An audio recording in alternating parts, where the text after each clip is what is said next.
What's up, my Elite Vision Sports Chat family? How we doing today? Man, I don't know about that game. That was just too much. That was too much. I was watching it, man. I was talking to my wife, and I was like, man, this is a statement game. We are blowing the doors off these guys. Sorry, girls. We were blowing the doors off of them. And I'm looking at the game, and I'm sitting there like, okay, all right, we're down by 27. I mean, we're up by 27. They cut into the lead a little bit. We still got our starters. We still got Caitlin in there. We got some of our main players in there. I mean, we're 1 quarter left. We're locked up pretty good. And then all of a sudden, all right, lead's down to 20. 20 is a big lead. All right, that's a big lead. Okay. 16. All right, what's going on? This ain't happening. 10, 9. What? 6? I'm like, what in the world is going on? And then Boston hit a jumper, and then, Kelsey hit a 3, and we just kind of iced it over. We did do a little bit of trying to get Caitlin that last assist to get that franchise record assist. We tried to get that last one, and she just couldn't get it. Boston missed the jumper, and Lexi missed the wide open 3. Not hating on Lexi, man. I love her out there, man. Her defense and her tenacity is just wonderful. But today, what we're going to talk about, Sports Chat family, Elite Vision Sports Chat family, we're going to talk about the game a little bit. We're going to look at the box score and some of the stats. Then I got a question for all of you. Indiana Fever fans, non-Indiana Fever fans, if you've ever seen a game, who does Caitlin Clark and Kelsey Mitchell remind y'all of? I've been watching and thinking about it a pretty good bit lately, and it hit me. Their style of play, just like, I'm like, this is Luka Doncic and Kyrie Irving. Like, they both can just go off. And, Caitlin's more, hey, I'm going to score, but I'm going to get my assists and rebounds. She fills the box, her stat line a little more than Kelsey does. Kelsey, she can just catch fire. I mean, we've seen her just go off in halves for like over 20 points and a half. And she's done that quite a bit. And I mean, she's like dynamite out there. If she gets rolling, I mean, this team is scary.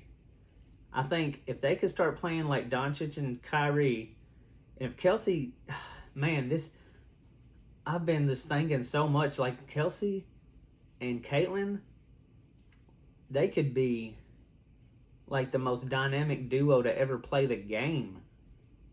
I mean, some of the shots Kelsey hits going to the hole, I mean, she does some acrobatic shots, and Caitlin's more like Doncic. She can, she uses her body. She's really good at using her body to draw that contact and hit those and ones. I tell you something else that surprised me today. Man, her handle, I mean, I know people want to say, oh, she can't dribble, and I don't think so. She's already broken some ankles this year. I don't know if y'all have seen that, but she's broken some ankles. She hit this girl, Celeste, with a double, like around the back. I mean, she went one way, then popped right back the other. And I mean, she left Celeste in the dust. I mean, her dribbling has just grown exponentially. I mean, she's hitting some moves. I'm like, oh man, what in the world? But yeah, man, her handles have picked up. I mean, she's starting to look like truly a elite pro dribbler. I mean, we're going to see what she does with Dejanay Carrington on her if the next time they play the Sun. And if she can do that on Dejanay, I mean, the sky's the limit. If her handle starts getting more like Luka, and where she's able to get past people at will, I don't even know where Caitlin's ceiling is. I mean, is she going to be a player that's going to start averaging double-doubles in the future? I mean, triple-doubles in the future? Forget double-doubles. Man, she had 15 points and 9 rebounds in the first half. But yeah, I see them as a Doncic and Kyrie right now. I mean, and luckily they have a post player in Boston. So, that's what the Mavs had lacked. But, I mean, this team, what we saw from them in like the first 2.5, 3 quarters, it's scary. They just fly up and down that court. And I mean, they're going to be amazing to watch. It's going to be like greatest show on earth in the WNBA with these ladies. I mean, Kelsey's quick as lightning. Caitlin moves the ball like crazy, and they're all starting to click. Man, I'm loving it. It's a show, man. They're putting on a show. But yeah, let's get down to some of the box score. Let me bring this box score up right quick.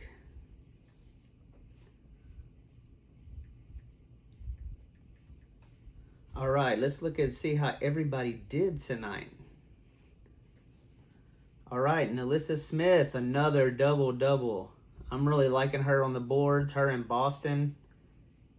Each of them got a double-double. We had 3 players with double-doubles tonight.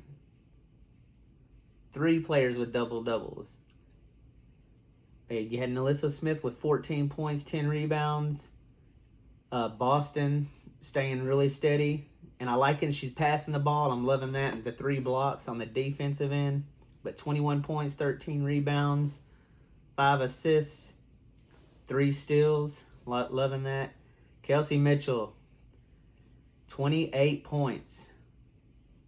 But man, this is where I'm like, man, they just, to take that next step, Kelsey just needs to. She has 0 assists.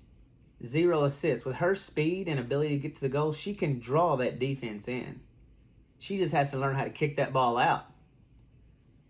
I mean, we had like, she could take it up another. If her and Caitlin both take it up another level, Caitlin with the handles, growing more and more in her defense. She's slapping. I mean, did y'all notice she slapped the ball out of some players' hands a couple times and hit it off their leg. She's playing D. But yeah, if Kelsey and Caitlin can just take it up that next level, Kelsey would start making some assists, and Clark with the handles. I mean, oh my goodness, these 2 are gonna run the league. If they can do that, they're gonna run the league. But yeah, Kelsey with 28 points, 0 assists. She did get 3 rebounds, 1 steal.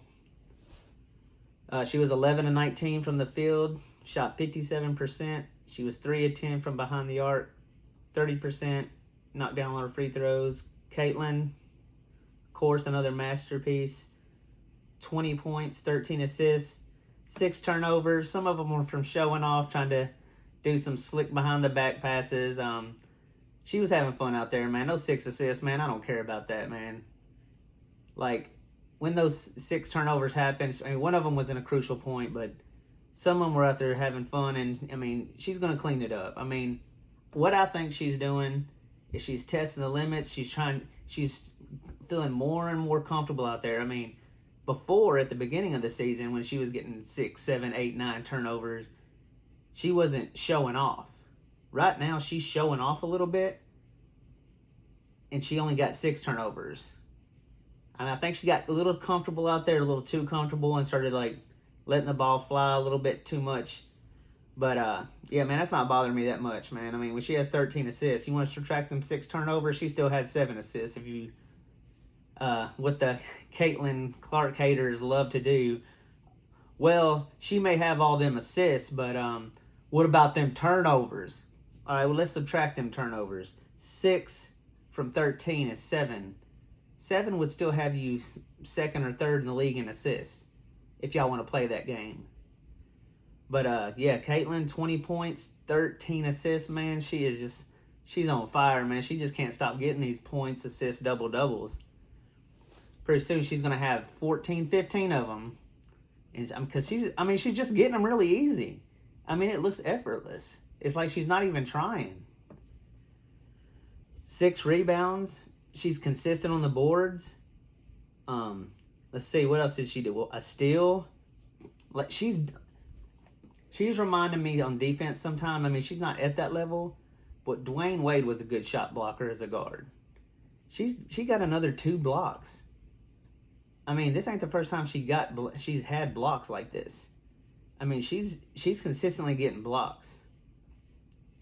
Katie Lou, love some Katie Lou out there, man. She didn't knock down a 3, man. I love her form on her 3-pointer. She just like cocks it back and lets it go. Open up and let her go, man. She had a steal, 6 points, 5 rebounds. She got some boards, 2 assists. She got a couple dimes. She's 3 of 8. Lexi Hall, man, I love the intensity in defense. I don't really care what she does on offense as much. I mean, she was 0 of 7 from the field. 4 points, but she's just a hustler out there. She's just a hustler. Now, I tell you, somebody I wouldn't mind seeing get even a little more play is this Dantas, man. I like her, man. She's a big body out there, man. She can bump with she can wrestle with the best of them. She can get down in that post, and she's strong. She looks like a strong player, and I think she could be a player that could come in and if we make the playoffs, if we played like a New York Liberty or an Aces, she could get down there and just bump with them, man, and just maybe use some of that strength. She looks like a strong player. Erica Wheeler came in a little bit, 2 points. I just like her attitude out there, man. She's just fun-loving. But I like her team. And Grace Berger, I really would like to see how she would do. Christy Wallace, she looks like she's falling out of the rotation a little bit. I can't wait to get Benlay back. I think she could help us take it to that next level as well, because she's really good in that transition offense with Caitlin. She has a good chemistry with Caitlin. But we got that lead and we just started letting it slide because Copper just went off, 36 points. But she's kind of like Mitchell a little bit. I mean, here's her stat line: 36 points, 1 assist, 1 rebound. She was 11 of 25 from the field, so she shot below 50%, 27% from 3. But she did a good job getting to the line, 11 for 13. But she's kind of like a shooter, a scorer, and that's it. I hate when people say, oh, well, and this is coming from ESPN and these so-called sports analysts. They're like, man, nobody shoots it from deep like Caitlin. She's got the long shot. And that's all. They just leave it at that. Where's the, man, she just shoots really great. She's a great passer. She's a strong rebounder for a guard. But they never do that. They just try to make her out to be just like a one-trick pony. Like some players. But, Copper, 36. Cunningham, she's always a sniper from outside. 21 points, 5 of 9 from the outside. Harrington, 10 points. But that just goes to show you how great Caitlin is. Copper's on the Olympic team, and she puts so much into scoring, but she can't fill up the other box scores. I mean, the other stats in the box. 1 assist, 1 rebound. That's what I love about Caitlin, man. She's always going to the rebound. She's hustling throughout the whole game. She don't just score in flurries, which she can do. She's out there saying, I'm going to score, but I want to make sure my team gets better. I don't know if some of you feel this way, but when she was at Iowa, I think what her in the championship games is like her team had not progressed enough with her. She didn't, like what she's doing with the Indiana Fever, sometimes it looks like she's just not shooting. Because, I know a lot of analysts tried to say, oh, she's not shooting because she just can't get her shot off. No, I think she's seeing the bigger picture. She's saying, if I can get the rest of them up on the level where they can read my passes, that's what I want. Because the long-term result is better than this quick short-term that may just get you to the first, second round. You want to help your team where all of you are on the same page and all of you everyone's playing at their highest level, and then you get to the finals. I'm not going to say we couldn't make the finals. I mean, we're a team that we can just go off. I mean, we beat the Liberty.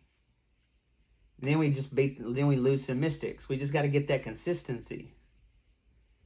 But if they all just get on the same page and play for each other, the sky's the limit for this team. I see just some craziness going on in this team. I don't want Mitchell to leave. I know a lot of people will say, "Oh, Mitchell she disrupts the flow." Like, maybe sometimes she does. Her and Caitlin may have a little power struggle sometimes.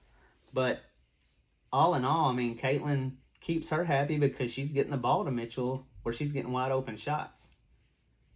So I think they need to let their egos, any egos that are there, if they're there, I'm not going to assume they're there, but let it go. Don't be a Tracy McGrady with Vince Carter or a Kobe with Shaq and the egos get in the way of some greatness happening. But yeah, in that box score, we almost lost it there in that fourth quarter. I mean, if you look, we outscored them 28-16 in the first quarter, 27-19 in the second quarter. We almost hit 30 points in the first two quarters each, and we held them to below 20 each of those quarters. Then the second half, they scored 23, 28. We scored 26, and we just bottomed out at 14 in that fourth quarter. We almost let it go in that fourth quarter, but we held on and did what we need to do. So, if y'all can, comment in the comments and let me know what y'all think about that game. I mean, how high did your blood pressure get? Anybody's heart racing? Anybody watch the game the whole time standing up? I was on the edge that whole fourth quarter. I was screaming at the TV. And yeah, so man, those games are fun, but you start sweating and you're just sitting there watching it and you're just saying to yourself, this ain't happening.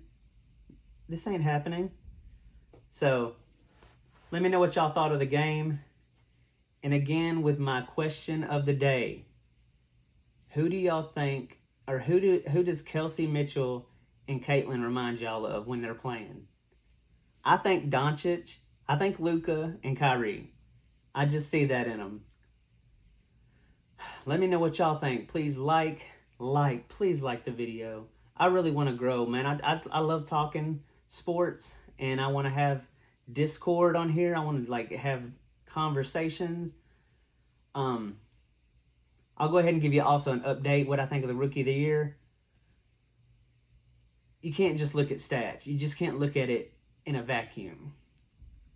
Like, if you do that, then you don't understand the game. Right now, I think Caitlin is just causing separation because we see the apparent stat padding with Angel when she was 1 point down and they went and just fouled her for no reason when the game was already over and she was just calling for the ball. I think she's stat padding to hit double digits in points to go with her double digit rebounds. And what is a rebound if you're shooting below, right at around 40% as a post? She's getting offensive rebounds, but she's not scoring. She's her last game, I think, she go 4 for 17 or something like that? I think right now, Caitlin is creating some separation. I think she's going to create some separation. I think this is just Chet and Wemby 2.0. This is Chet and Wemby Rookie of the Year race all over again. The ESPN and all them want to talk up the rebounds, but they just don't want to talk about that field goal percentage. Just like they did with Wemby and Chet, though, it was the opposite. They were talking about how good Chet's field goal percentage was, and that's all they had. And they tried to bring up all these advanced stats. And with the eye test, you got to have that eye test. Because when I was watching Caitlin, I started thinking about the Rookie of the Year race, and I'm just like, this is just something that Reese will never be able to do. She'll never be able to just run the floor like that and just leave people in the dust and hit layups, dish out 9 assists and a half, 7 assists in 1 quarter, draining threes with people all over you. I think Angel Reese is going to be a perennial all-star. She's going to be an all-star every year probably. She is that good enough. She is good enough to rebound and be the elite rebounder, one of the elite rebounders in the league. But rebounds aren't points. Only offensive are. And she plays under the goal the whole time, just about. I just don't see her having that all-around game. She's going to be one of those people that's like Dennis Rodman, but she's going to have a little more offense than Dennis Rodman. She's going to have a little more offense. I think she's going to top out at around 18 points maybe 20. She might have a 20-point, 12 rebound average. I'm on the line if she'll ever be in the MVP talks. I just don't know. Caitlin Clark, though, I could see her averaging 25 points, 11, 12 assists, 13 assists even, along with 8 rebounds. I could see that with Caitlin, and those are absurd numbers. She could even have us numbers that are even better than her, because we've seen throughout the season, that she's had games where she could have had 20 assists almost. I think she's going to start having those games as they start clicking, and the WNBA is going to see stat lines like they could never imagine, I think. Yeah, let me know what y'all think about my takes. Let me know what you thought about the game as well. Please comment, like, and subscribe. And give me some subscribers. I want some people that just constantly come back and trying to feed me what info they have. Give me your arguments. But I'm going to try to, on some of my next videos, I'm going to try to get some Spurs news in there. I do want to talk about Chris Paul and Castle, and I'm excited. I'm excited about the Spurs coming up in the next season. Can't wait to see Paul and Wembanyama on the court together. But until next time, my Elite Vision Sports Chat family, keep that vision sharp. Never look at stats on surface level. Go beyond the game. All right. Till next time, take it easy.